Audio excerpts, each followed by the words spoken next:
Lanjut. Assalamualaikum warahmatullahi wabarakatuh. Terima kasih kawan-kawan media. Malam ini pada kesempatan hari ini kami mengucapkan terima kasih telah hadir kawan-kawan media. Pada kesempatan malam ini kami ingin menyampaikan hal-hal yang mungkin belum disampaikan kemarin ya, terkait adanya laporan kami ya, dugaan tindak pidana terhadap penelantaran anak klien kami Ratu Meta, yang mana sampai hari ini kami masih berupaya agar adanya itikat baik dari si terlapor, ya ini Tuan W, yang mana kami pun sudah mencoba tetap untuk memberitahukan beliau supaya adanya itikat baik beliau dengan cara via WA terkait laporan kami kemarin. Sudah kami sampaikan, kalaupun memang ada kendala apapun itu, seperti dia masih di luar negeri, itu kami rasa itu menjadi suatu hal yang lumrah, karena dari kemarin pun dari mulai Januari pun kami sudah berkomunikasi dengan baik kepada Tuan W ini, namun sampai hari ini pun kami masih berkomunikasi agar ada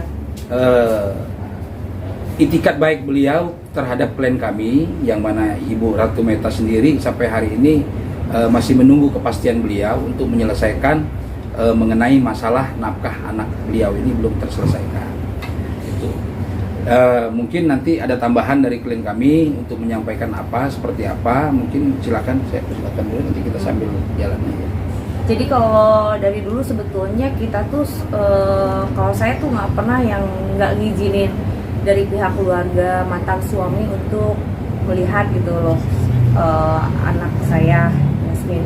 Sampai saat ini pun Jasmine tidak mengenal siapa ayahnya dan memang belum pernah ketemu dari bayi. Bayangkan orang tua mana sih yang nggak sedih gitu loh, nggak diperhatikan dari usianya 4 bulan sampai saat ini. Jasmine udah mau 11 tahun anak saya itu. 11 tahun belum pernah ketemu sama papahnya. Dan selain itu, dan belum pernah juga dinafkahi, dibiayai dari bayi sampai saat ini gitu. Sempat waktu itu saya minta bantuan juga, cuma kan dijanji-janjikan, janji-janji. Terus kemarin juga kita udah somasi juga dari bulan Januari ya.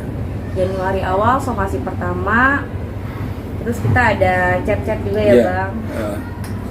Kemarin juga kami sebagai kuasa hukum sempat chat beliau kan waktu awal Januari itu, bahwa kita setelah somasi kita chat juga beliau, dan beliau merespon dan menjawab ya, saya akan tanggung jawab, kata beliau, terkait anak saya. Cuman sampai hari ini, artinya somasi itu pun masa berlakunya sudah kadaluarsa, sudah lewat.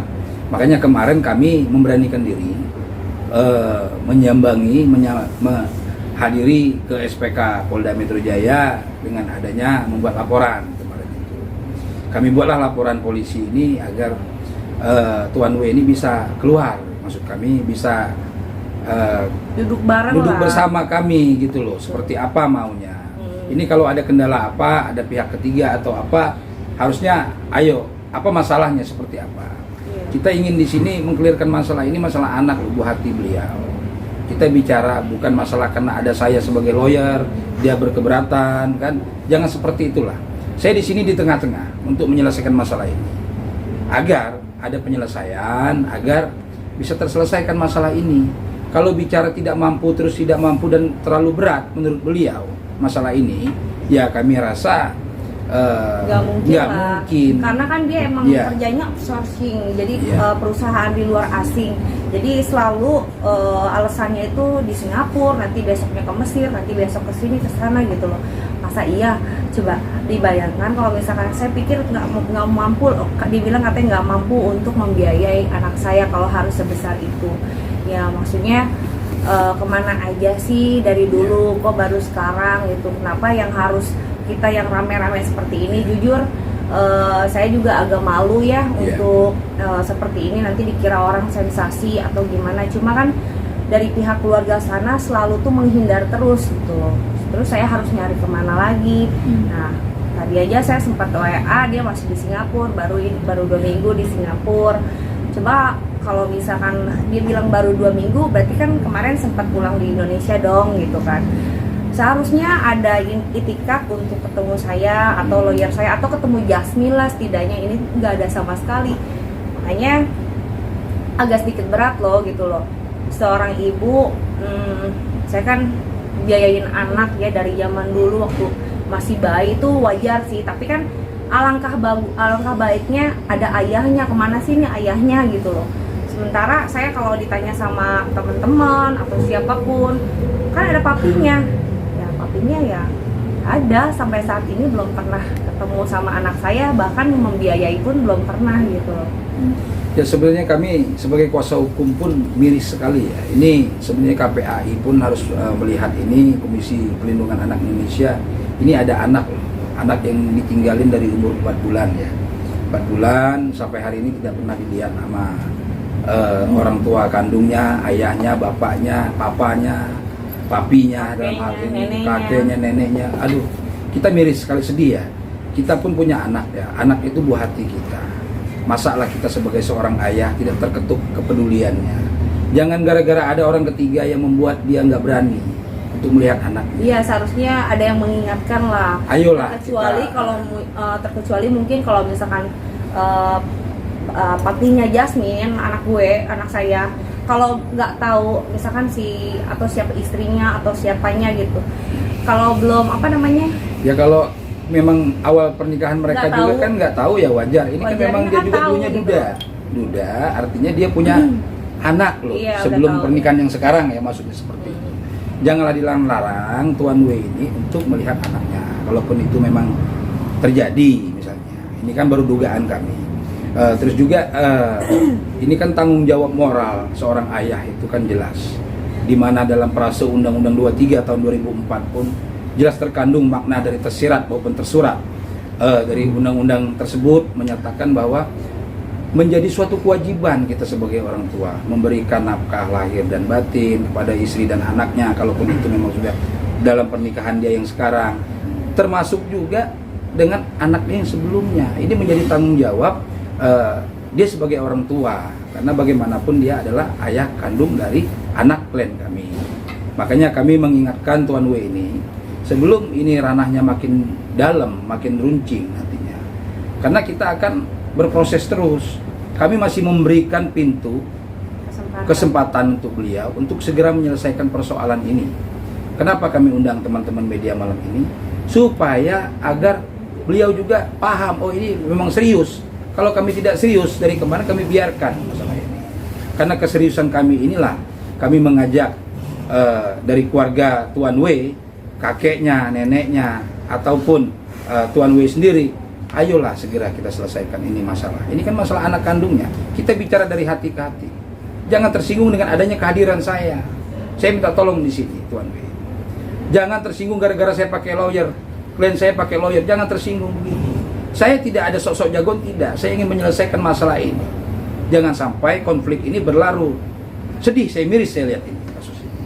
Ini masalah nasib anak yang saya lihat. Ditelantarkan beliau dari umur 4 bulan sampai dengan sekarang. Bagaimana? Ini menjadi tanggung jawab beban kita dunia dan akhirat. Agama manapun pasti mengajarkan itu tentang kebenaran, tentang kebaikan. Di mana-mana ada. Di Al-Maidah, di Yesaya Injil pasti dijelaskan di situ tentang kebenaran, tentang keadilan. Ayo, saya mengajak Tuan W ini untuk mengingatkan kembali agar dia tidak lupa dengan anaknya. Ini supaya dia bisa ingat, oh saya punya nafkah yang harus saya bebankan. Apalagi sebelumnya sudah ada putusan pengadilan. Jadi artinya ini kita tidak main-main terkait persoalan ini. Ini menyangkut darah daging dia. Kita minta Tuan W ini, ayolah kita segera selesaikan masalah ini. Kalau enggak, suruh pihak ketiga siapa. Kalaupun memang dia sibuk, mungkin ada lawyernya yang mewakili ini. Karena kami di sini tidak bicara siapa lawyer, siapa untuk menyelesaikan masalah ini segera mungkin. Karena ini tidak ada taufik yang seperti yang disampaikan klien kami, Ratu Meta menyampaikan untuk cari sensasi, tidak. Ini ada anak, nasib anak yang harus kita perjuangkan. Biaya sekolahnya, biaya pendidikannya. Nggak mungkin Ibu Ratu Meta sendiri yang harus menanggung ini semua berpuluh tahun gitu loh, 10 tahun lebih. Ini yang terlihat dari putusan itu aja 10 tahun itu. Belum yang dari yang 4 bulan ke belakang yang belum masuk di gugatan pengadilan. coba dia berpikir secara dewasa. Saya sampai kemarin, maaf ya, Iya. sampai kemarin itu lagi pandemi itu benar-benar susah ya.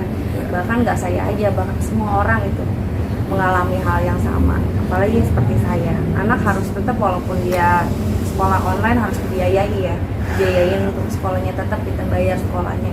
Saya sampai ngemis-ngemis loh, sampai minta-minta sampai saat ini cuma ditunggu ya sebentar, janji-janjiin aja gitu. Nah makanya kenapa saya mengundang teman-teman media ya, saya nggak mau sampai nanti ada apa-apa lagi loh, saya ditunggu cuman ya maaf ya, jadi kesannya saya dibohongin gitu loh, padahal kasihan aja sama anak saya sendiri gitu. Ya sebenarnya